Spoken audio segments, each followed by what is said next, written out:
The silence in the small New Jersey house was a physical presence. A heavy, suffocating blanket woven from dust motes dancing in the afternoon light and the lingering scent of loss. For Ben, every corner of the home he'd built with his own two hands was now a memorial, each floorboard groaning under the weight of memories he could no longer share. His hands, a cartographer's dream of calluses, scars, and ingrained sawdust, rested on the worn oak of the kitchen table.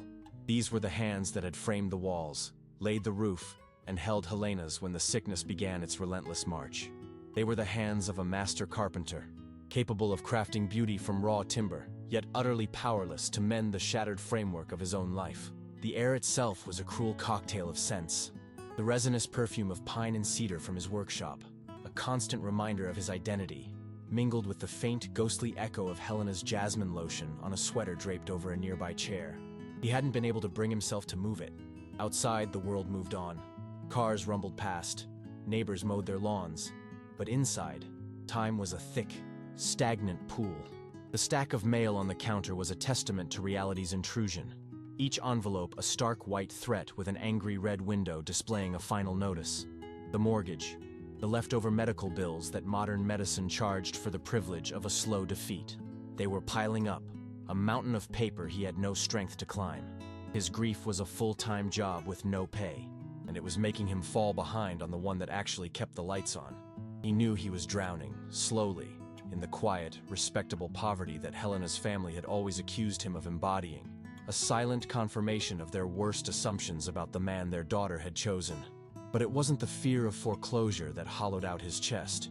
It was the profound, crushing loneliness of facing it without her. A loneliness so complete it felt like its own form of death. He found himself staring at her old iPhone 13, lying screened down on the granite countertop he'd installed himself one sweltering July weekend. It was a sleek black rectangle of dormant technology, a repository of a life that no longer existed. For months, it had been a relic too painful to touch, a direct line to a voice he would never hear again. Its very presence was a mockery, a reminder of the thousands of tiny, digital threads that had woven their life together. Shared calendars, silly text messages, photos from that trip to the coast. Now it was just a piece of glass and metal, and more importantly, a potential few $100s. The thought felt like a betrayal, like pawning a wedding ring for grocery money. The electric bill, however, was not sentimental. It was a stark, unforgiving number on a piece of paper, a demand that had to be met. He needed to wipe the phone, scrub it clean of every last trace of her, of them, and sell it.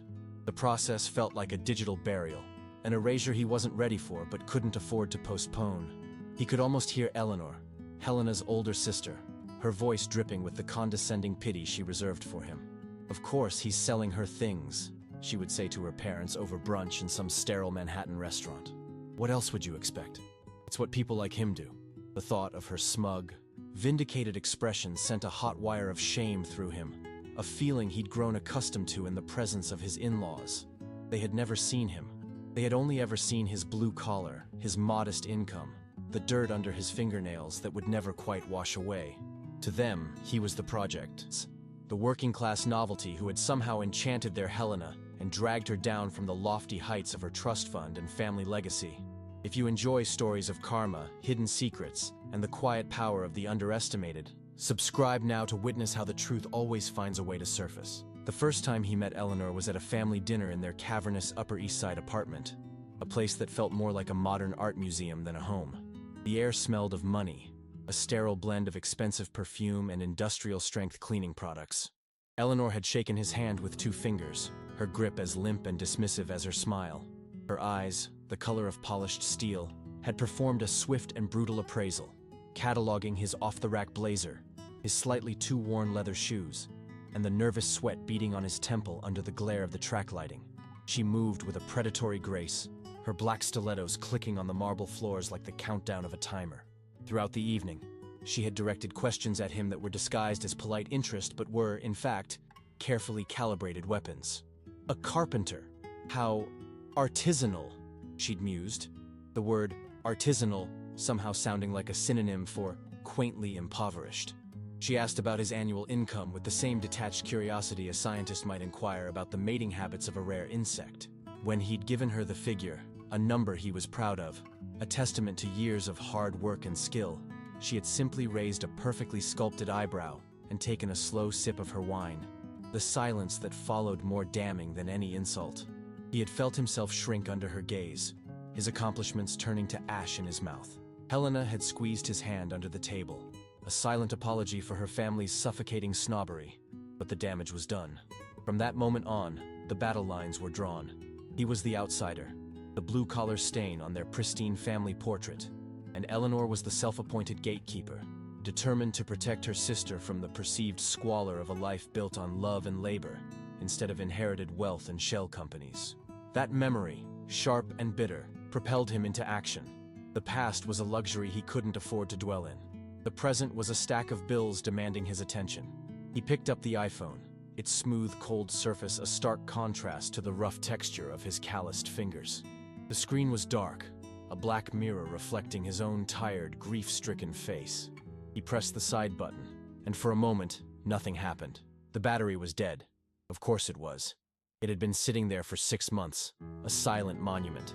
He rummaged through the junk drawer, a chaotic tangle of old keys, rubber bands, and mismatched screws, his fingers searching for a lightning cable.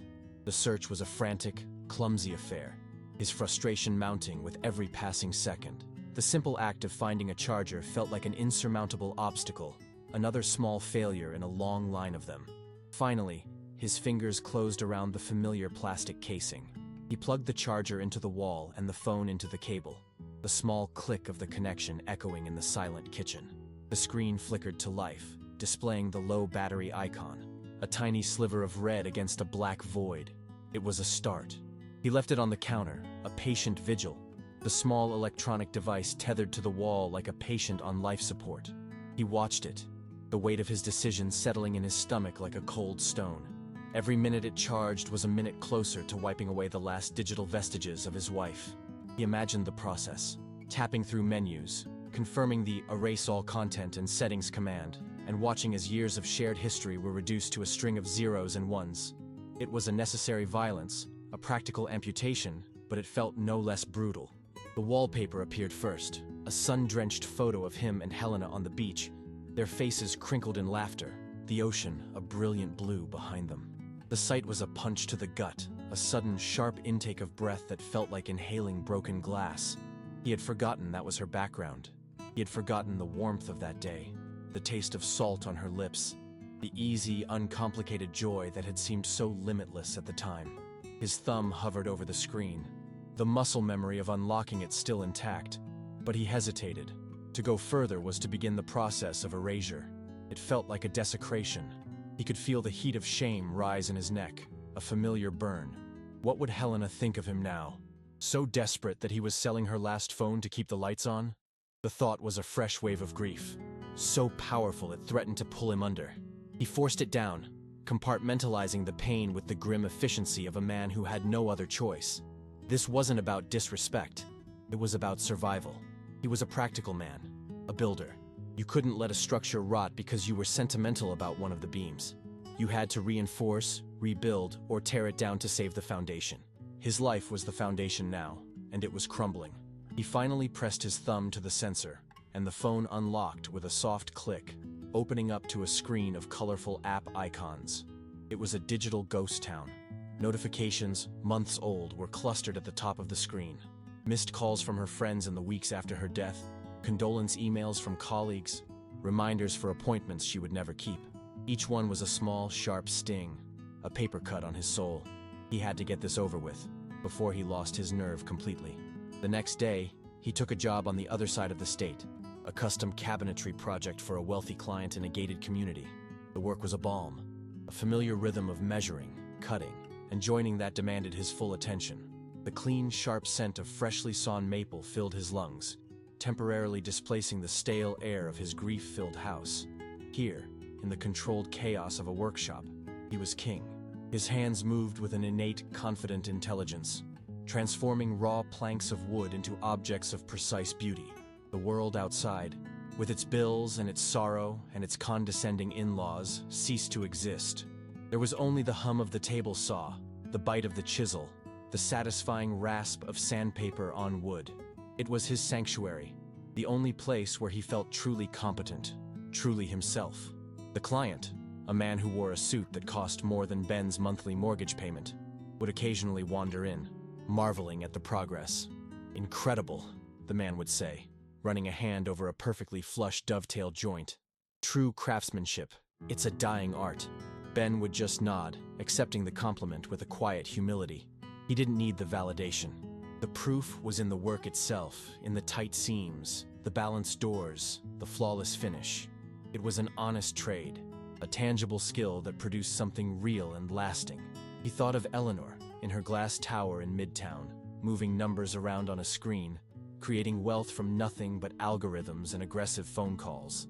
Her work was abstract, a game of high-stakes finance that felt as distant and unreal to him as life on another planet. He wondered if she ever felt the simple, profound satisfaction of creating something with her own two hands, or if that too was something she would dismiss as artisanal. He drove home under a bruised purple sky, the day's physical exhaustion a welcome anesthetic for his mind. He was tired, but it was a good kind of tired. The ache in his muscles a reminder of a day spent productively. For a few hours, he hadn't thought about the phone, or the bills, or the gaping hole in his life. He had just been a carpenter.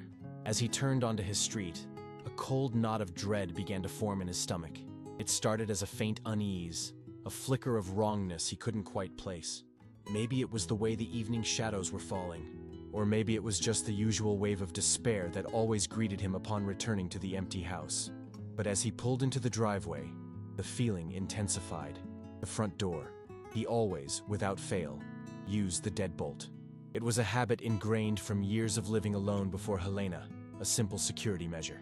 From the driver's seat, he could see the faint glint of the doorknob's lock, but the deadbolt above it was disengaged. His heart began to hammer against his ribs, a frantic, trapped bird. He told himself he was being paranoid. Maybe he had been in a rush this morning, distracted by the long drive ahead, and had simply forgotten.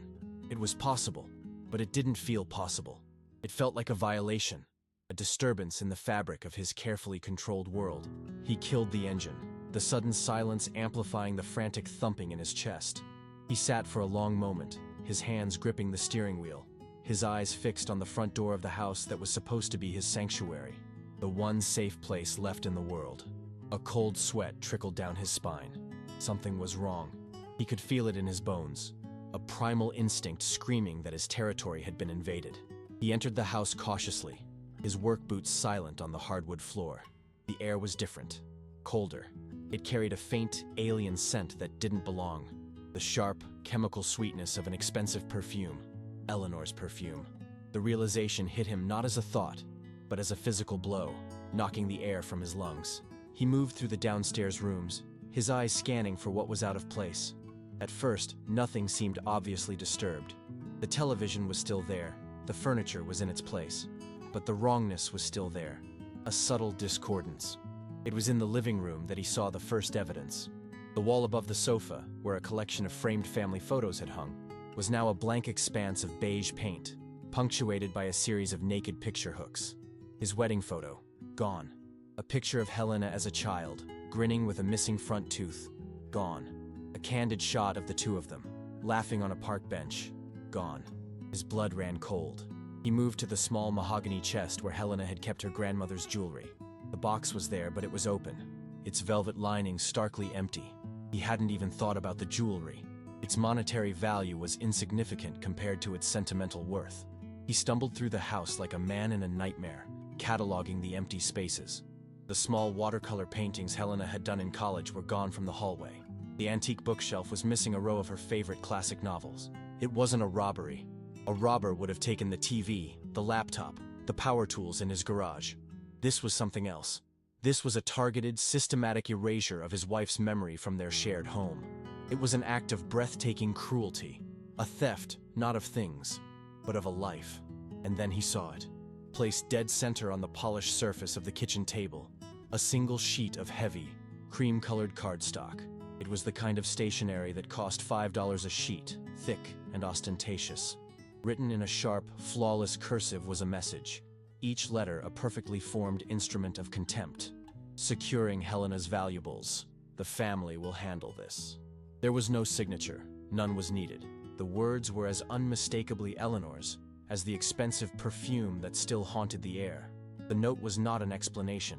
It was a verdict. It was a declaration that he, Ben, the lowly carpenter, could not be trusted with the legacy of his own wife. The phrase "the family" was a deliberate exclusion, a final brutal severing of his connection to them. He was not family. He was a temporary inconvenience, a caretaker who had overstayed his welcome. The rage that had been simmering beneath the surface of his grief for months finally boiled over. A white-hot, silent inferno. The sorrow didn't disappear. It was transmuted into something harder, colder, and infinitely more dangerous. He stood there for a long time, the note clutched in his hand, the paper crinkling under the pressure of his grip. The violation was absolute. She hadn't just stolen from him. She had broken into his home, his sanctuary, and ripped out the heart of it, leaving behind a cold, condescending note as a final twist of the knife. This act, he knew with a chilling certainty, was felony burglary. She had crossed a line from which there was no return. The grief had made him weak, passive, a man adrift. But this act of profound, calculated cruelty had given him something he hadn't felt in months. A purpose. His mind, usually a calm, methodical space filled with measurements and angles, was now a maelstrom of fury and helplessness. He paced the length of his desecrated living room, the empty spaces on the walls screaming at him. He could picture Eleanor perfectly, her blacked-out Mercedes G-Wagon parked discreetly down the street, her movements efficient and cold as she used the old spare key Helena had given her years ago, a key she had no right to possess, let alone use. He saw her gloved hands carefully taking down the photos, her expression not one of malice, but of detached, righteous purpose. In her mind, she wasn't stealing. She was performing a rescue operation, liberating her sister's precious memories from the squalor of his working-class existence. The arrogance was breathtaking. She believed she had the right, her wealth, her status, her blood connection to Helena. In her world, these things constituted a higher authority than his marriage certificate, than the law itself. He felt a profound, soul-crushing sense of impotence. What could he do? Call the police? It would be his word, the word of a grieving, financially struggling carpenter, against the formidable power of Eleanor and her family, with their army of high-priced lawyers. They would paint him as unstable, grasping, a man trying to extort money from his late wife's grieving family. They would bury him in legal fees and character assassination. He sank onto the sofa, the fight draining out of him, replaced by a familiar, bitter resignation. They had always won. Their money and influence were an impenetrable fortress. He was just a man with a hammer, and you can't tear down a fortress with a hammer. He sat in the dark for hours, the silence of the house pressing in on him, amplifying the frantic chaos in his head. He replayed the imaginary scene of Eleanor in his house over and over, each time a fresh wave of violation washing over him. Then a thought, small and faint at first, began to cut through the red haze of his anger. A camera. Months ago, after a neighbor's car was broken into, he had bought a cheap, palm-sized security camera, a Wise Cam he'd picked up for $30. He'd installed it on top of the kitchen cabinets, pointing towards the back door in the main living area, more for peace of mind than any real expectation of catching a criminal. He'd almost forgotten it was there. The thought sparked a frantic, desperate hope in his chest. It was a long shot. The camera was cheap. The connection could have failed. The memory card could be full, but it was something. It was a chance. He fumbled for his own phone, his hands shaking so badly he could barely unlock it. He scrolled through the pages of apps, his eyes scanning for the unfamiliar icon. He found it, a simple purple and white logo. He tapped it, his breath held tight in his chest. The app opened, asking for a password he couldn't remember. He cursed under his breath, his hope beginning to curdle back into despair. He tried the forgot password link, his fingers fumbling as he typed in his email address. An eternity seemed to pass before the notification for the reset email appeared. He navigated back to his email, clicked the link, and hastily typed in a new password, something simple he wouldn't forget. He logged in. The app connected. A live feed of his empty kitchen appeared on the screen, grainy but clear. His heart hammered. The camera was working. With trembling fingers, he navigated to the playback feature, the app's interface a clumsy obstacle to his frantic need for confirmation. He scrolled back the timeline, the hours of the day compressed into a thin digital line. He stopped at 11:30 a.m., the time he estimated she would have arrived. After he was safely at the job site and the neighborhood was quiet, he hit play. The footage began, grainy and silent, showing his empty kitchen. For a few agonizing minutes, nothing happened. He watched dust motes drift in the sunlight, the refrigerator humming silently. He was about to fast forward, convinced his timing was off, or that she'd somehow avoided the camera's view when the back door opened. And there she was, Eleanor. She stepped into his home as if she owned it, her movements confident, unhurried. She was dressed in expensive athletic wear, as if she had just come from a Pilates class before her scheduled felony. There was no hesitation, no fear of being caught. She moved with an air of absolute entitlement. He watched, his breath catching in his throat, as the silent, grainy image on his phone screen confirmed his worst fears. He saw her walk directly to the living room, out of the camera's main view, and return moments later with the stack of framed photos. She placed them carefully in a large, expensive-looking tote bag. He watched her go back and forth, her movements economical and precise, as she stripped his home of every meaningful artifact of his marriage. The final, brutal image was of her pausing at the kitchen table to place the note, her posture erect, her expression a mask of cold satisfaction. The video was irrefutable, it was clear. It was everything. The helplessness that had been suffocating him began to recede, replaced by a glacial calm. He was no longer just a man with a hammer. He now possessed a weapon of his own. The sight of Eleanor ransacking his home, so calm and clinical, had cauterized his raw grief into something diamond-hard. The path forward was no longer obscured by a fog of sorrow and rage.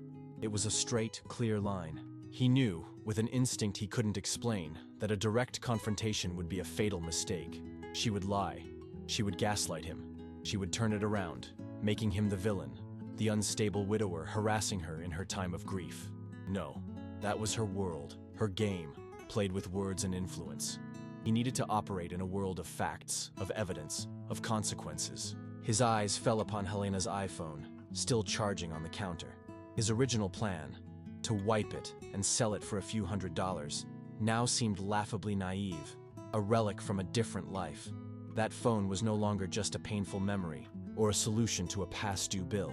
It was a loose end. It was a piece of Helena that Eleanor had, by some miracle, overlooked in her meticulous pillaging. He had to finish the job, not for the money, but for the closure. He needed to sever this last digital tie before he could focus on the war to come. He unplugged the phone, the screen lighting up with the photo of him and Helena, her smile a ghostly beacon from a life that felt a million miles away. This time, the image didn't send. The dawn that broke over the small New Jersey house did not bring warmth, only a sterile gray light that filtered through the blinds, painting stripes across the cold, silent rooms. Ben had been awake for hours, lying perfectly still, a habit he'd developed in the final months of Helena's illness, so as not to disturb her. Now, the stillness was a cage. He finally forced himself to move, the protest of the mattress springs echoing in the oppressive quiet. His bare feet met the hardwood floor, and a shiver that had nothing to do with the morning chill traced a path up his spine.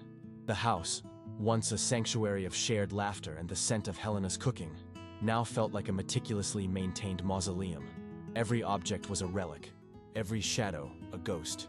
He moved through his morning routine with the joyless efficiency of a machine. The water from the faucet was bitingly cold against his skin. The coffee maker gurgled to life, its familiar sound a weak counterpoint to the silence that always rushed back in to fill the void.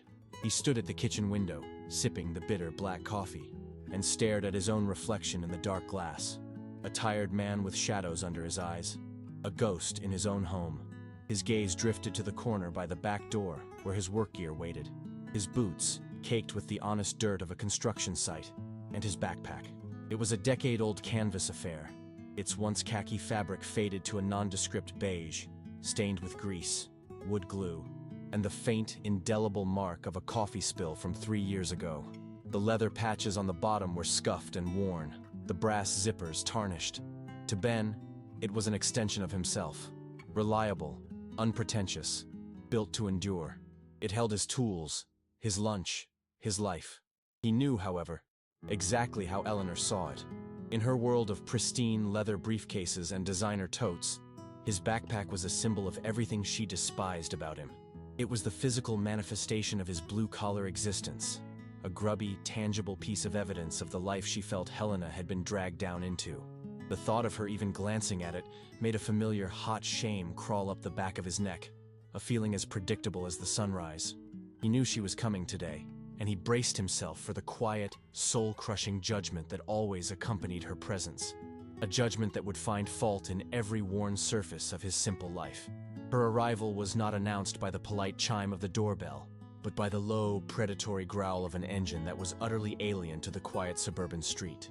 Ben watched from the window as the blacked-out Mercedes G-Wagon, a vehicle that looked more like an armored transport for a minor dictator than a family SUV, pulled into his driveway. It was a monolithic slab of polished black metal and tinted glass, its sheer size and aggression a stark, insolent contrast to his own rust-flecked Ford F-150. The driver's side door opened, and Eleanor emerged, not stepping out but rather descending, as if from a throne. She was a vision of severe, expensive simplicity. Black Lululemon leggings that cost more than his monthly grocery bill, a form-fitting athletic top, and sunglasses that hid her eyes but not her disdain. The sound of the heavy car door closing was a percussive slam that seemed to shake the very air, a declaration of arrival. He opened the front door before she had a chance to knock, a small, preemptive act of surrender. The first thing that hit him was her perfume. It was a sharp, citrusy scent, so powerful and clean it was almost sterile, and it instantly colonized the air in his hallway, bulldozing the familiar, subtle scents of sawdust and old books. She swept past him without a word of greeting, her eyes performing a swift, brutal inventory of his home. He could feel her gaze snagging on every perceived flaw. A small scuff mark on the baseboard, a stack of mail on the console table, the faint layer of dust on a surface he had missed. She was not a guest in his home. She was an inspector conducting a surprise audit, and he had already failed. If you enjoy stories of karma, hidden secrets, and the quiet power of the underestimated, subscribe now to witness how the truth always finds a way to surface. Eleanor came to a halt in the center of the living room, her posture ramrod straight, her presence shrinking the space around her. She slowly removed her sunglasses, folding them with a precise click, and her eyes, the color of cold steel, finally landed on him. There was no sympathy in them, no shared grief for the sister she had lost and the wife he was mourning. There was only a thinly veiled impatience, a sense of a distasteful task that needed to be dispatched with maximum efficiency. "Ben," she said, her voice as crisp and cold as the morning air. It wasn't a greeting, it was a summons. He just nodded, his hands shoved deep into the pockets of his jeans, a defensive posture he always unconsciously adopted around her. Her gaze then dropped, a deliberate, dismissive flicker, down to his left wrist. On it was the watch Helena had given him for his 30th birthday. It was a simple Timex expedition, with a nylon strap and a face full of scratches from years of work. To him, it was priceless. It was a testament to Helena's understanding of him. She knew he would never wear a flashy, expensive timepiece. He needed something rugged, something that could survive a fall from a scaffold, something that just worked. He could feel Eleanor's judgment of the watch as if it were a physical force. He knew what she saw. Not a symbol of love, but a symbol of his station. A $20 watch for a man who earned a $20 an hour wage. The corner of her mouth tightened in a microscopic sneer of contempt. "I'm here for the Sheffield silver," she announced, her tone leaving no room for discussion. "Mother is worried it's just sitting here. It needs to be properly stored." It wasn't a request. It was a declaration of repossession, the first of many salvos in her campaign to reclaim what she believed was rightfully theirs. His own voice felt thick and useless in his throat, so he simply gestured towards the dining room, where the antique silver set, a wedding gift from Helena's grandmother, was kept in a polished cherrywood box. He didn't offer to get it for her. He couldn't bring himself to be an active participant in the dismantling of his own home, the stripping of his wife's memory. As she moved past him, her gaze landed on the coat rack by the door. Hanging there was his work coat, a heavy canvas Carhartt jacket, its brown fabric softened and frayed at the cuffs from years of use. It was his armor against the biting New Jersey winters, a garment that smelled faintly of pine, motor oil, and hard work. It was, in many ways, the encapsulation of his identity. Eleanor paused, her perfectly sculpted nose wrinkling as if she had detected a foul odor.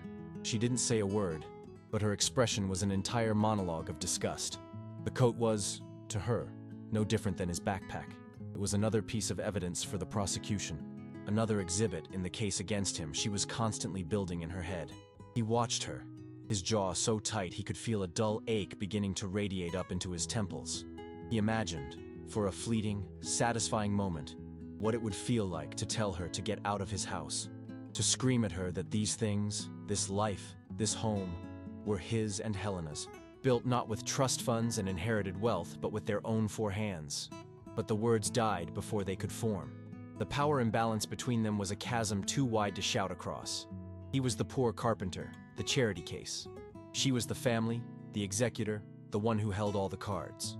His silence was his shield, but it felt agonizingly like complicity, as if by not fighting back, he was agreeing with her silent, brutal assessment of his worth. She returned from the dining room carrying the heavy silver box, as if it were a triviality, her toned arms showing no sign of strain.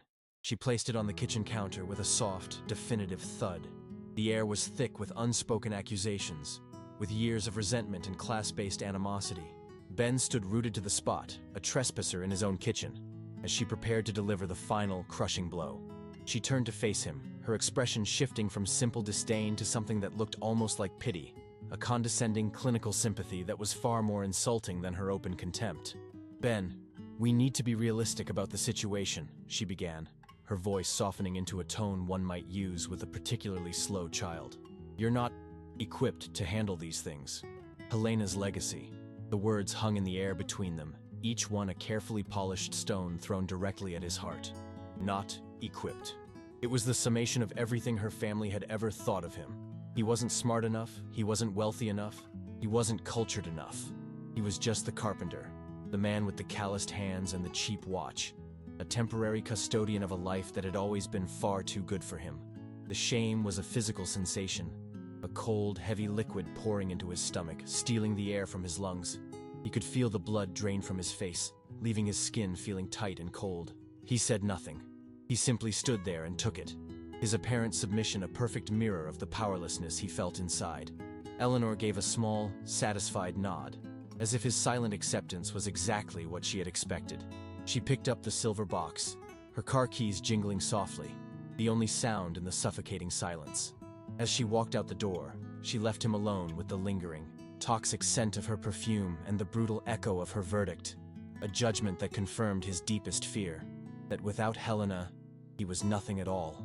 The silence Eleanor left in her wake was a different kind of quiet than the one left by grief. Grief's silence was heavy, a blanket of memories and loss. Eleanor's was a vacuum, cold and sharp, smelling faintly of citrus and contempt. For a long time, Ben didn't move.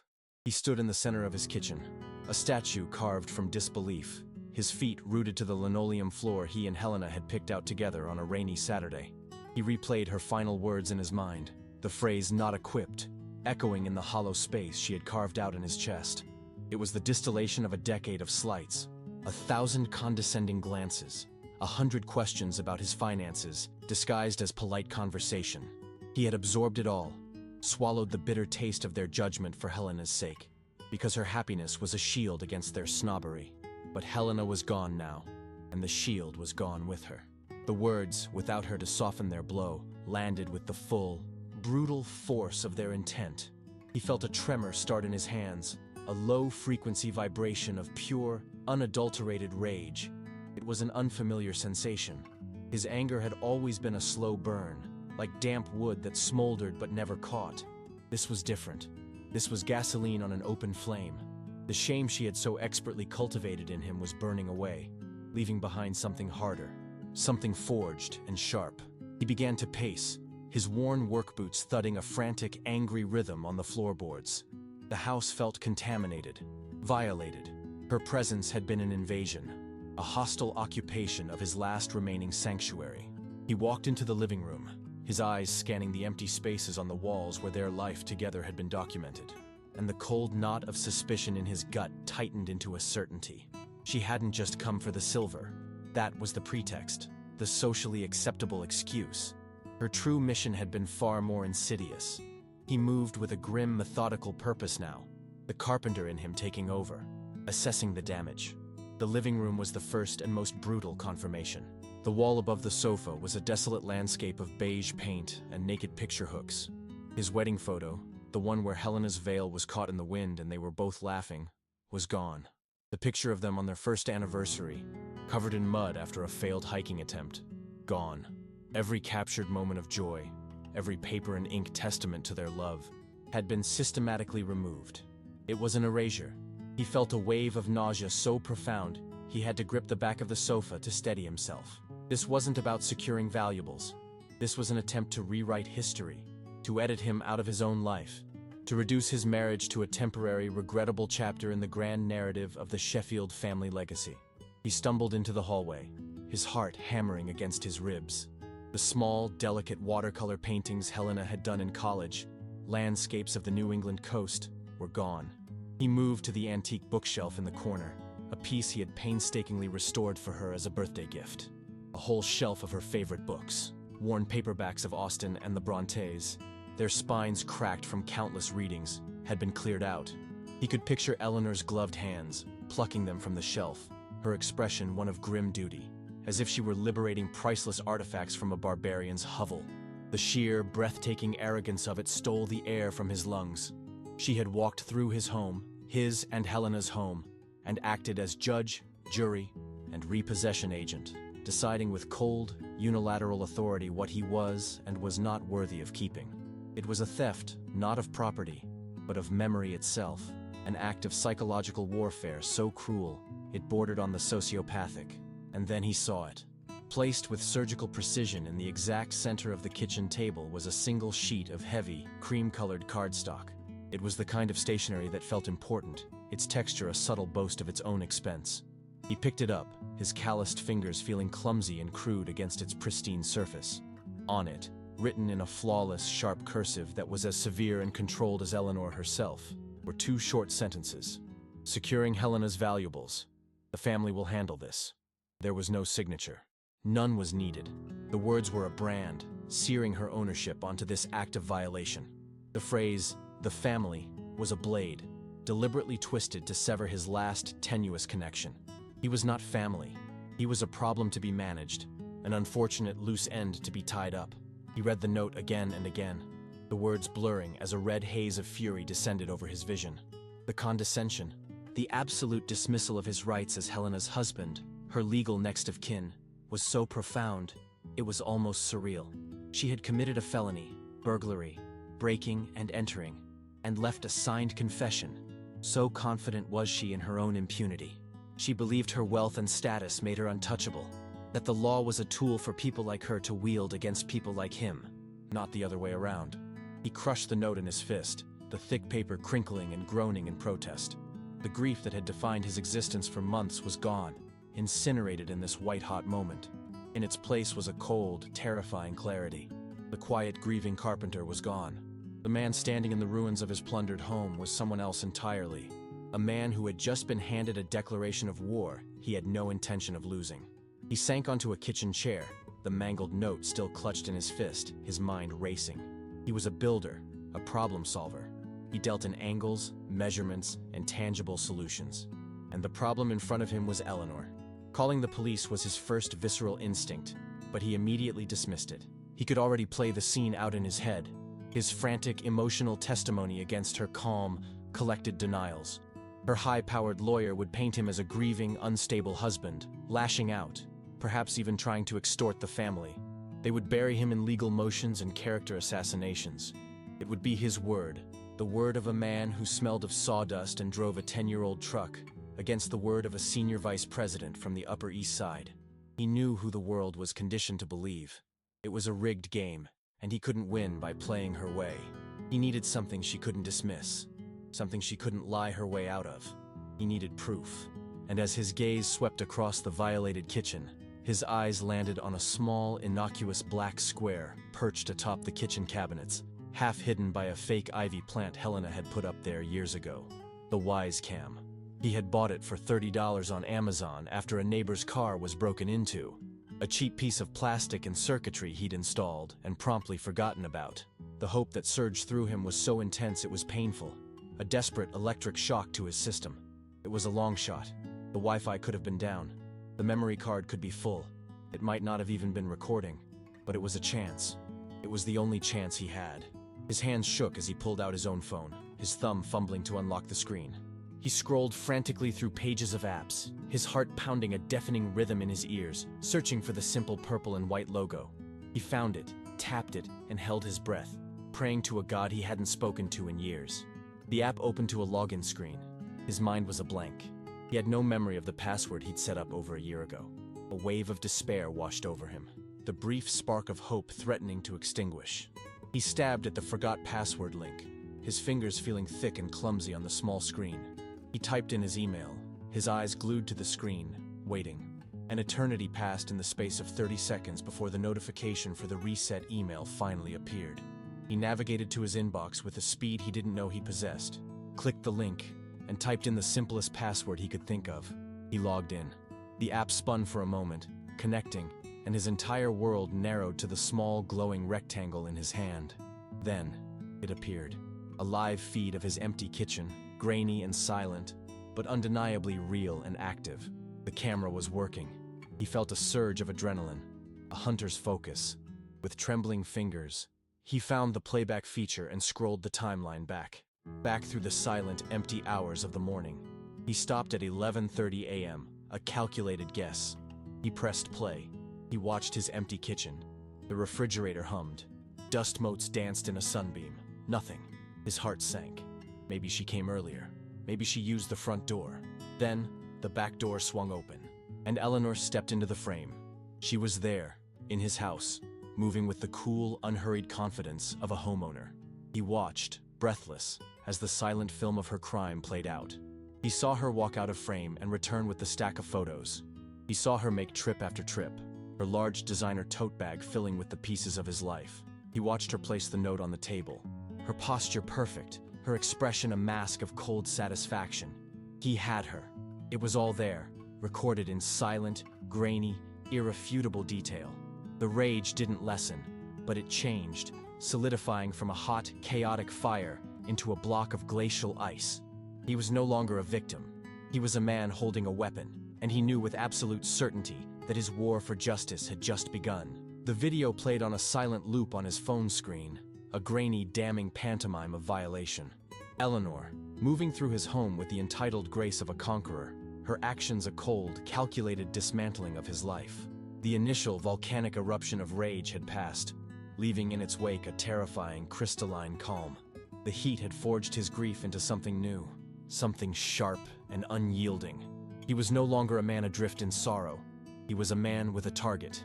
His gaze fell upon Helena's iPhone, still lying on the counter, its screen dark.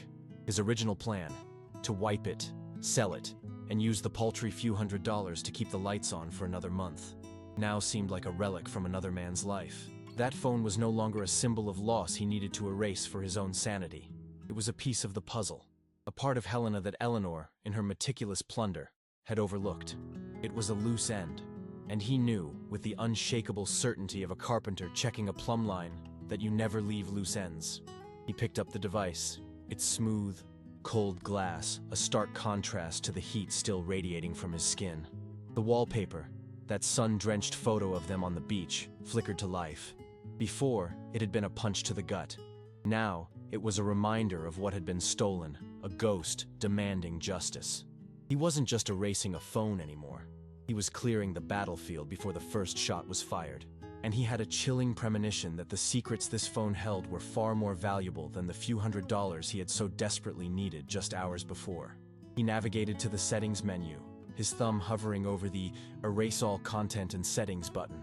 It felt like standing on a precipice, the final act of letting go before the war could begin.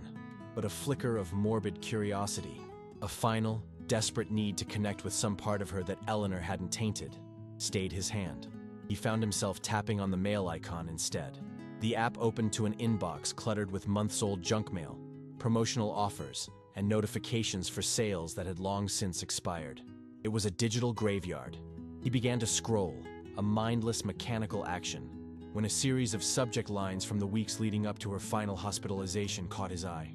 They were utterly alien to the life he thought they had shared. They weren't from friends or online stores. They were from law firms he'd never heard of. Names like Blackwood and Stern and Crestview Legal. The subject lines were terse, professional, and chilling. Sheffield Family Trust Amendment, urgent, irrevocable deed transfer, and follow-up regarding forensic accounting. The words were a foreign language, concepts from the rarefied world of high finance that Eleanor inhabited, not the world of sawdust and invoices he shared with Helena. This was something else entirely, a secret life of legal battles and financial maneuvers Helena had been fighting without him. He felt a profound sense of dislocation, as if he were a stranger reading the private correspondence of a woman he had only thought he knew. With a hand that was now perfectly steady, he tapped on the most recent email from Blackwood and Stern, a message that had arrived just 3 days before she fell for the last time. The email materialized on the screen, a wall of dense black text on a sterile white background. It was addressed to Helena, but Eleanor was CC'd. The first paragraph alone was enough to make the air in his lungs feel thin and useless. The lawyer, a man named Marcus Thorne, was writing to confirm receipt of Helena's explicit instructions to liquidate a portion of the primary trust assets and transfer them to a new, independent holding entity. Ben's mind struggled to catch up with the terminology, but the intent was clear. Helena had been trying to move her money, to get it out of a shared family trust and into something she controlled alone. As he read further, the picture grew darker, more insidious. Thorne's tone was one of professional deferral, filled with phrases like pending family review and due diligence required by the trustees. He was stonewalling, and the primary trustee, the email made clear, was Eleanor. There were messages from Helena, increasingly frantic, pleading for the transfer to be expedited. "Marcus, I need this done. My health is precarious, and I need to ensure my husband's future is secure." Her words, a desperate plea from beyond the grave, were a knife in his heart. She had been trying to protect him, and then he saw Eleanor's replies. They were masterpieces of corporate gaslighting, sent not to Helena, but directly and privately to the lawyer. "Marcus, as we discussed, Helena is not in a clear state of mind. Her judgment is clouded. We cannot, in good conscience, proceed with such a drastic restructuring until she is well enough to reconsider. The family's position is to delay." It was all there, a conspiracy in plain sight. Eleanor hadn't just stolen from him after Helena's death. She had been actively, systematically preventing Helena from providing for him while she was still alive, using her illness as a weapon against them both. His breath came in ragged, shallow gasps. The kitchen, his home, felt like it was tilting on its axis. He was not just a grieving husband. He was the intended victim of a long and meticulously planned financial assault. The cheap watch on his wrist, the worn-out work coat, his dusty backpack, he suddenly saw them through Eleanor's eyes not just as symbols of his lower status, but as justifications for her actions. In her mind, he was the poor trash who didn't deserve a cent of the Sheffield legacy, and she had appointed herself the righteous gatekeeper. This realization didn't bring more rage. It brought a terrifying, diamond-hard focus. He was no longer just fighting for sentimental objects. He was fighting for the last will of his dying wife. Where else would she hide the truth? His eyes scanned the apps on the home screen, looking for anything out of the ordinary. And then he saw it. Tucked away in a folder labeled Utilities, alongside the calculator and the compass, was an app he didn't recognize. It had a simple, minimalist logo, a stylized geometric shape. The app was named Ethelgard. It meant nothing to him. It could have been a game, a photo editor, anything. But his intuition, honed by years of assessing the hidden grain and flaws in a piece of timber, screamed at him that this was important. He felt a strange sense of finality as he tapped the icon, a certainty that whatever was behind that simple logo would be the final, definitive piece of the puzzle, the key that would either lock him out of Helena's life forever or give him the weapon he needed to burn Eleanor's world to the ground. The app opened not to a request for a password, but to a simple, elegant dashboard. There was no user guide, no welcome screen. It was designed for someone who already knew exactly what they were looking at. The screen was dominated by a single, stark number displayed in a clean, white font. For a moment, Ben's brain refused to process it. He stared, his eyes tracing the digits, the comma, the decimal point. It was a number so far outside the context of his reality that it seemed like a typo, a glitch in the software. $8, 700, wonder, 10, $8,700,000. Below the staggering figure was a single word, Ethereum. He remembered it then, a memory breaking through the fog of his grief like a beam of light. Years ago, in the early days of their marriage, he had been fascinated by the nascent world of cryptocurrency. The mortgage, Helena's diagnosis, the relentless grind of medical bills, he had completely and utterly forgotten. The $1,000 gamble had become a fortune, a secret kingdom hidden in plain sight. And as he stared at the screen, the full, monstrous weight of Eleanor's actions crashed down on him. She hadn't just been trying to block Helena from transferring trust fund assets. She must have known, or at least suspected, that Helena had other resources, a secret nest egg. Her burglary wasn't just an act of petty cruelty. It was a desperate, high-stakes treasure hunt for a prize she couldn't find. And now, he was the sole heir to a fortune that made her entire family's wealth look like pocket change. He left the house at dawn, the gray light of a new day doing little to dispel the shadows that now seemed permanently etched into the corners of every room. The act of walking out the front door felt different this time.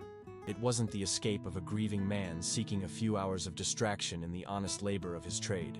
It was the deliberate, calculated exit of a soldier heading to the front lines. The house behind him was no longer a home, a sanctuary of memory. It was a crime scene, a tomb of a life that had been desecrated. He carried his old canvas backpack, the one Eleanor would have viewed with such withering contempt.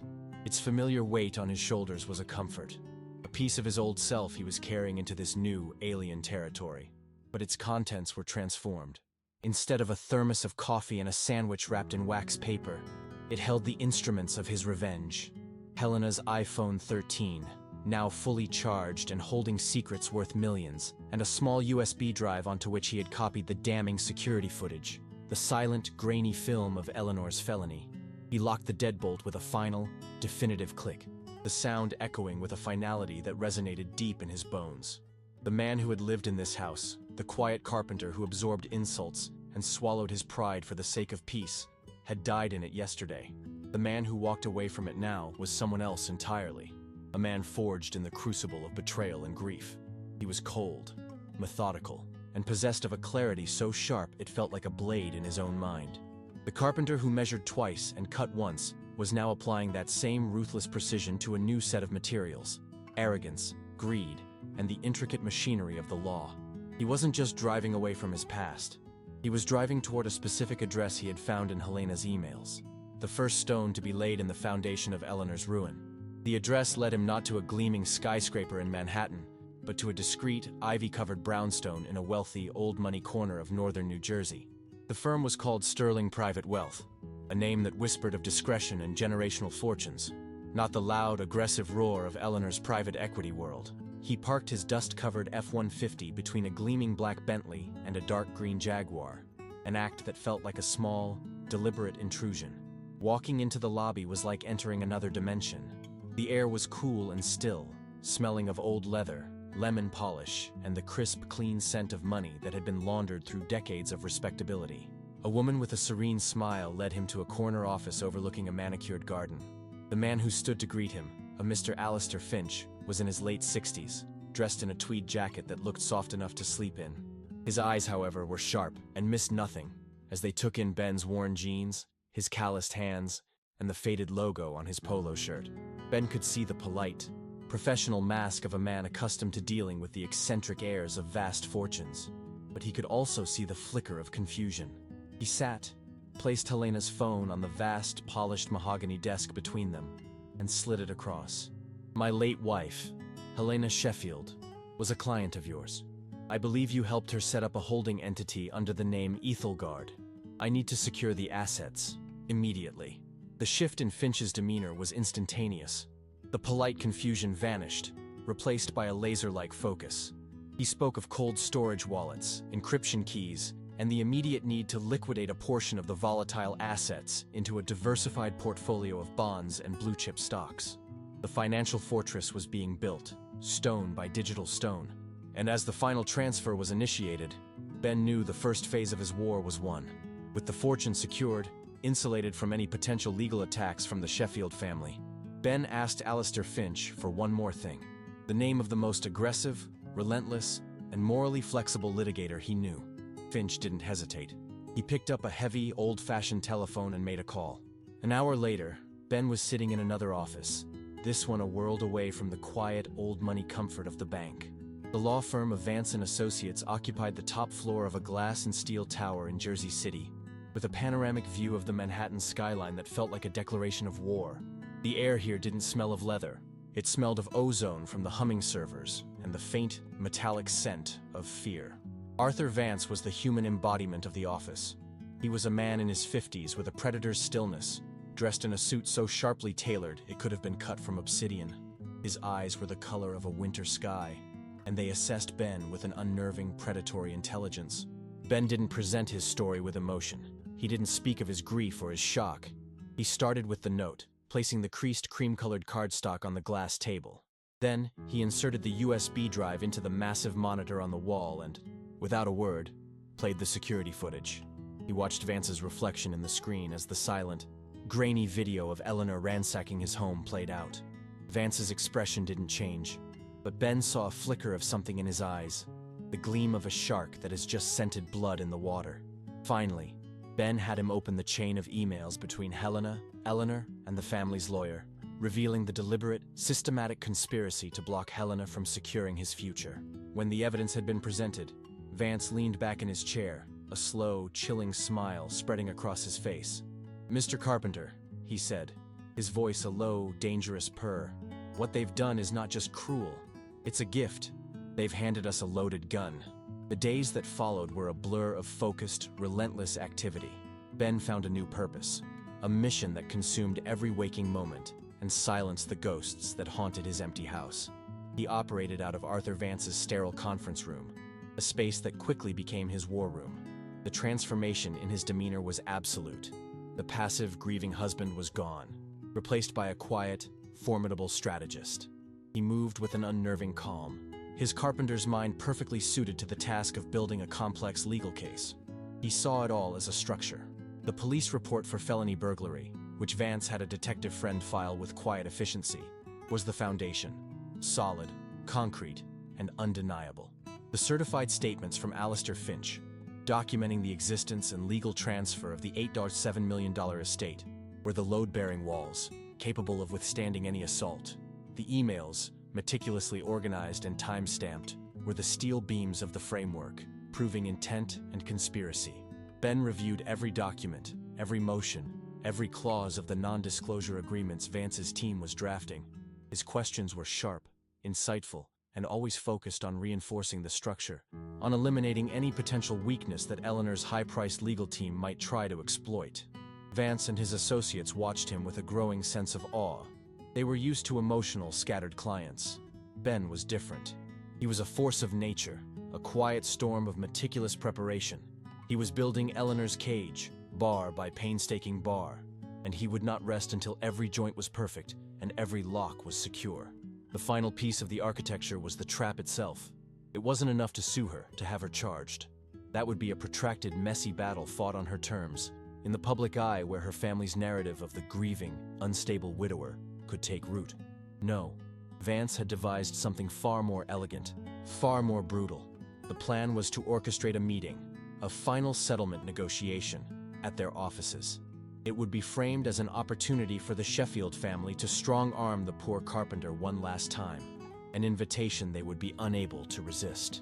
Ben sat at the vast conference table, the city lights beginning to glitter in the twilight outside, and reviewed the final pieces of the ambush. In a sleek leather portfolio in front of him was a copy of the official, filed police report for felony burglary, with Eleanor's name clearly listed as the sole suspect. Next to it was the certified statement of assets from Helena's estate, the Ethelgard holding entity's value printed in stark, irrefutable black ink. The final document was a settlement offer, drafted by Vance, that was not a request for money, but a demand for total unconditional surrender, a public apology, the return of every stolen item, the relinquishing of any and all claims to Helena's estate, and a permanent restraining order. It was an instrument of humiliation, designed to shatter her arrogance and destroy her reputation. Vance slid a phone across the table. "It's time," he said. "They're expecting a call from you, the broken little man. Give them what they want. Sound weak, sound desperate. Lure them into the cage." Ben picked up the phone, his hand steady, his heart a cold, rhythmic drum. His own voice was a foreign instrument, a tool he had to learn to play with practiced imperfection. He held the phone, a cold, impersonal burner device provided by Vance, its weight alien in his palm compared to the familiar heft of a hammer or a sander. The conference room was silent save for the almost imperceptible hum of the building's climate control system, a low thrum that vibrated up through the soles of his boots. Vance sat opposite him, motionless, his gaze sharp and analytical, a coach watching his fighter prepare for a fixed match. Ben took a breath, the conditioned air feeling thin and sterile in his lungs, and dialed the number. When Eleanor answered, her voice was exactly as he'd imagined, sharp, impatient, and utterly devoid of warmth, the auditory equivalent of a slamming door. "What do you want, Ben?" she snapped. No preamble, no greeting. He began his performance, the words tasting like ash in his mouth.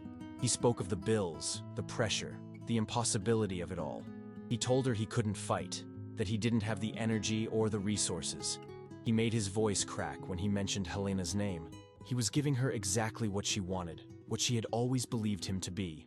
Weak, broken, and easily managed. "I'll sign whatever you want," he whispered, the lie a cold stone in his gut. I want this to be over. Can we please just meet and get this over with?" There was a pause, and he could hear the faint sound of her tapping on a keyboard, her efficiency a weapon in itself. "Fine," she said, her tone shifting to one of magnanimous bored authority. "My lawyer's office. Tomorrow at 4. Don't be late." She hung up without another word, the abrupt click in his ear a final, dismissive slap.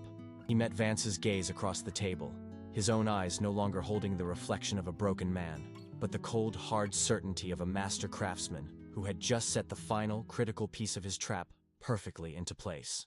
The day of the meeting, Ben dressed with the meticulous care of a man preparing for his own execution, or perhaps for someone else's.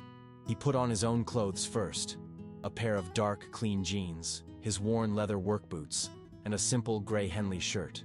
He stood before the small mirror in his bedroom, the empty spaces on the walls a silent, screaming testament to why he was doing this.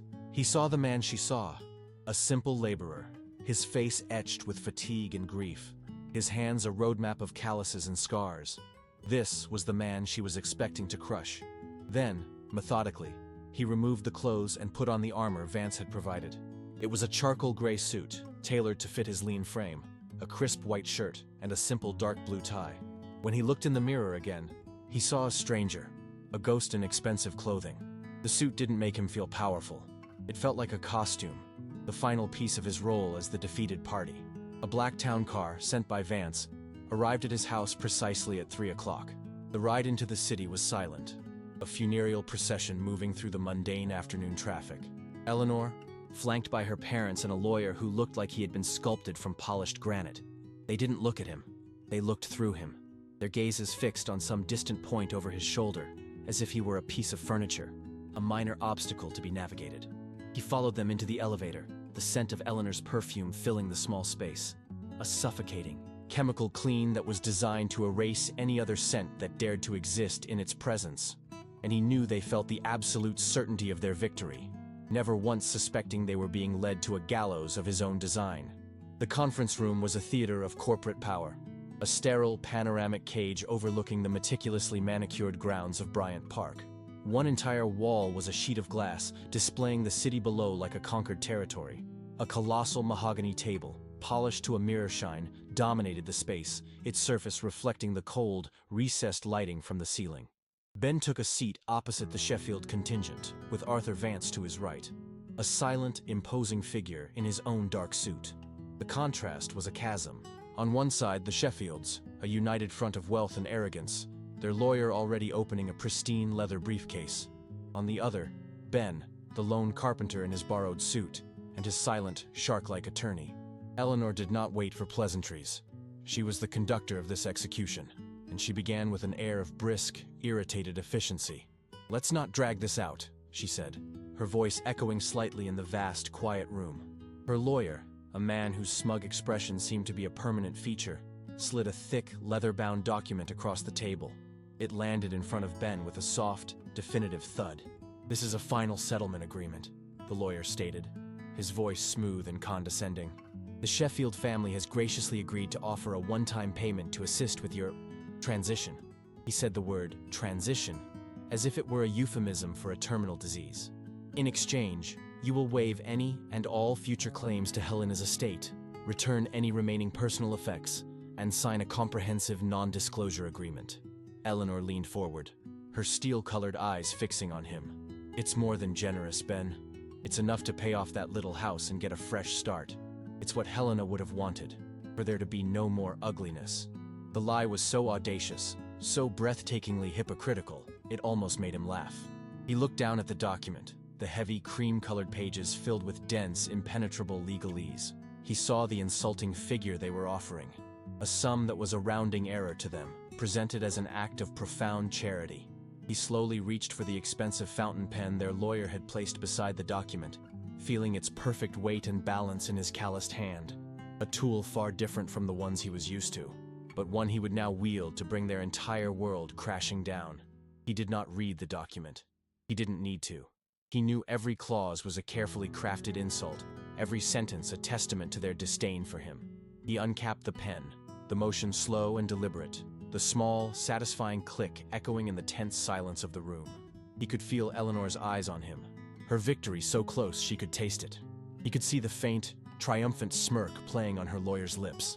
They saw a man folding, a working-class obstacle being neatly and efficiently removed. He lowered the pen to the signature line, the sharp nib hovering over the paper for a moment that seemed to stretch into eternity. Inside his chest, his heart was not hammering with fear or anger, but beating with a slow, steady, metronomic rhythm, like a clock counting down the final seconds to a detonation. He signed his name, the ink flowing smoothly onto the page, a simple, declarative act that felt like closing a circuit. He slid the document, now bearing his signature, back across the polished expanse of the table. Their lawyer retrieved it with a brisk, satisfied motion, giving the signature a cursory glance before nodding to Eleanor. She gave a small, almost imperceptible nod in return, the gesture of a queen dismissing a courtier. "Good," she said, the word clipped and final. "I'm glad we could handle this like civilized adults. Now, if you'll excuse us, we have a lunch reservation." Ben remained perfectly still, his hands resting flat on the table, his expression a blank mask of resignation. Then, as Eleanor's father began to push his chair back, Arthur Vance, who had been as silent and still as a statue, made his move. He didn't speak. He didn't clear his throat. He simply picked up the small black remote that had been sitting in front of him and, with a quiet, deliberate press of his thumb, brought the massive 80-inch monitor on the far wall to life, with a silent, damning image of Eleanor standing in the middle of Ben's kitchen. If you are enjoying this story of betrayal and calculated justice, please like this video. It helps us bring you more stories like this. The silence in the room after he signed was a physical thing, a heavy, pressurized void that seemed to suck the very air from the atmosphere. Ben could feel the collective condescending exhale from across the table, the soft rustle of expensive fabric as the Sheffields relaxed, their distasteful business concluded. Eleanor's lawyer retrieved the signed document with the swift, predatory grace of a raptor snatching its prey, his thin lips curling into a smile of utter professional satisfaction. Eleanor herself did not smile. Her expression was one of severe, righteous finality, the look of a queen who had just signed a decree banishing a troublesome peasant from her lands forever. They were already gone, their minds having moved on to the next item on their agenda, leaving him as a footnote in their day. He let the moment stretch, allowing their victory to solidify in the cold, conditioned air. He wanted them to feel the full, unassailable weight of their power, the absolute certainty of their win, so that when the foundation cracked, the fall would be that much more catastrophic. He met Arthur Vance's gaze, and in the lawyer's cold, reptilian eyes, he saw the barest flicker of a signal. It was time. With a movement so subtle it was almost invisible, Vance picked up the small black remote from the table. There was no grand gesture, no pronouncement, just the quiet, deliberate press of his thumb on a single button. The 80-inch monitor on the wall, which had been displaying the law firm's tasteful, abstract logo, flickered once, and then came to life. The image that filled the screen was grainy, silent, and utterly damning. The back door of Ben's own kitchen, swinging open to reveal the unmistakable figure of Eleanor stepping inside, as if she owned the very ground beneath it. The shift in the room's atmosphere was instantaneous and violent, a change in pressure so abrupt it felt like the air had been set on fire. For a split second, there was only confusion. Eleanor's father squinted at the screen, a flicker of annoyance on his face, as if a servant had interrupted them with a trivial matter. Eleanor's mother tilted her head, a confused, bird-like motion. Eleanor herself froze, her hand hovering over her pristine white briefcase, her perfectly composed features tightening into a mask of disbelief. The silent video played on, a ghostly pantomime of her crime. They watched the grainy image of Eleanor walk out of the frame and return with a stack of Ben's framed photos. They saw her make a second trip, her large tote bag visibly heavier. Ben didn't watch the screen. He watched her. He saw the blood drain from her face, her expensive, carefully applied tan turning into a ghastly mottled white. A small, strangled sound escaped her lips, a noise that was half gasp, half sob. "What is this?" she stammered, her voice, usually a weapon of sharp, cutting precision, now a thin, reedy thing. This is some kind of fake. A deep fake." Her lawyer, his own face a mask of slack-jawed horror, began to rise, but Vance stopped him with a single, cold glance. Without a word, Vance reached into his own briefcase and produced a document, placing it on the center of the table with a soft, definitive thud. It was the official police report, the words, "Felony burglary, stark and black" at the top, with her full name, Eleanor Grace Sheffield, listed as the sole suspect. He placed a second document beside the first. It was a certified statement of assets from Sterling Private Wealth for the Ethelgard holding entity. The number wasn't just a refutation of his poverty. It was an atomic bomb that vaporized the entire foundation of her worldview. The single, unshakable belief that he was, and always would be, beneath her. If you are enjoying this story of betrayal and calculated justice, please like this video. It helps us bring you more stories like this. The final beautiful sound of Eleanor's world shattering was not a scream, but a choked, pathetic whimper. The number on the page, 8700, 00, seemed to hang in the air, a glowing, impossible ghost that mocked every condescending word she had ever uttered. She looked from the paper to Ben, her eyes wide with a terror so profound it was almost animalistic. For the first time, she was truly seeing him, not as the blue-collar project or the charity case, but as the silent, smiling architect of her absolute ruin. Her body began to tremble, a violent, uncontrollable shudder that rattled the heavy mahogany table. Her lawyer was frantically whispering, his professional veneer stripped away to reveal the panicked, sweating man beneath. But his words were just meaningless noise in the suffocating silence. It was at that precise moment that the conference room door opened with a quiet, authoritative click. Two men in ill-fitting, off-the-rack suits stepped inside. They were not lawyers. They were detectives, their tired, cynical eyes taking in the scene with a practiced, weary calm. One of them held up a badge, the gold shield catching the cold light. "Eleanor Sheffield?" he asked, his voice flat and devoid of emotion. He didn't wait for an answer. As he began to read her the Miranda rights, the familiar televised words sounded alien and brutal in the opulent room. The sound of the handcuffs being unclipped was a sharp, metallic snick that cut through the air. The final, satisfying click as they closed around her wrists was the sound of a cage door slamming shut, a sound that echoed the finality of the deadbolt on Ben's front door. He watched them lead her away, a collapsed, weeping figure in a white pantsuit, her parents frozen in their chairs, statues of ash and disbelief. Ben stood up, slowly unbuttoning the unfamiliar suit jacket. He took it off, folded it neatly, and placed it on the back of his chair. He was no longer a ghost in a costume. He was just a carpenter again, a man who had measured twice, cut once, and built a perfect, inescapable trap. 6 months later, the light filtering into Ben's workshop was different. It was no longer the flat, gray light of survival, but a warm, golden afternoon glow that seemed to catch and amplify the rich colors of the wood around him. The air, once heavy with the stagnant scent of grief, now smelled richly of cedar shavings, linseed oil, and the faint, clean aroma of the new Japanese handplane he was guiding across a slab of bird's-eye maple. The sound was no longer the oppressive silence of an empty house, but the satisfying, rhythmic shush of the blade peeling away a perfect, paper-thin curl of wood. He had paid off the house with a single, silent wire transfer, an act so anticlimactic it had almost made him laugh. The mountain of medical bills had vanished under an avalanche of his own making. He had established a charitable foundation in Helena's name, one dedicated to providing financial support for the families of terminal cancer patients, a quiet, effective act of defiance against the system that had bled them dry. His life had not become a whirlwind of luxury cars and extravagant vacations. Instead, he had used the money to buy back his most precious commodity, time. He took on only the projects that brought him joy, working with rare and beautiful woods he could have only dreamed of before. His hands, still calloused, still bearing the scars of his trade, moved with a newfound peace, a craftsman's quiet confidence. An email pinged softly from the laptop sitting on his workbench, and he wiped the sawdust from his hands before opening it. It was from Arthur Vance. The subject line was a single stark word: concluded.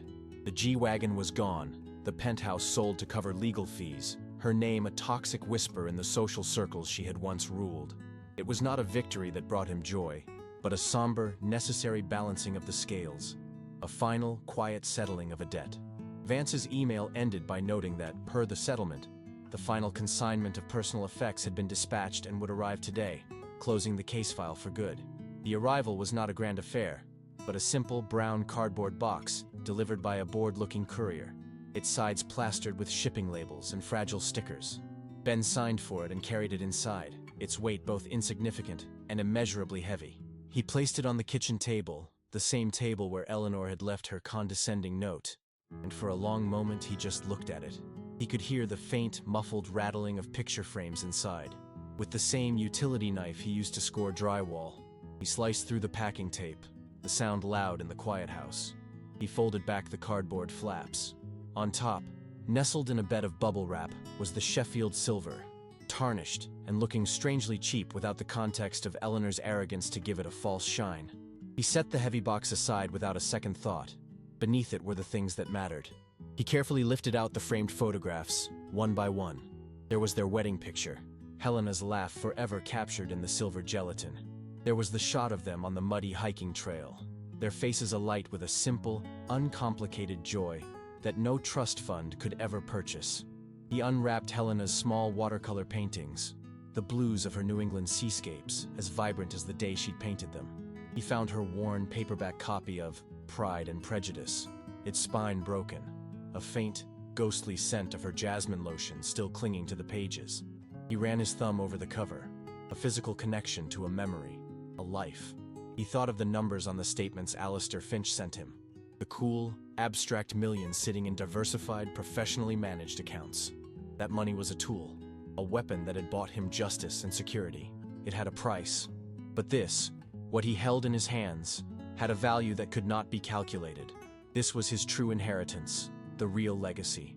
He picked up the wedding photo again, his calloused finger tracing the outline of her smiling face, and he understood with a clarity that settled deep in his bones that the greatest fortune she had ever given him was not the one hidden on a phone, but the one they had built together, day by day, with nothing more than their own two hands. The story of Ben and Eleanor is a stark reminder that a person's worth is not measured by their bank account, but by the integrity of their character. True wealth lies in love, respect, and the simple dignity of a life well lived, values that no amount of money can buy and no amount of arrogance can destroy. What do you think is the most valuable thing a person can leave behind? Share your thoughts in the comments below.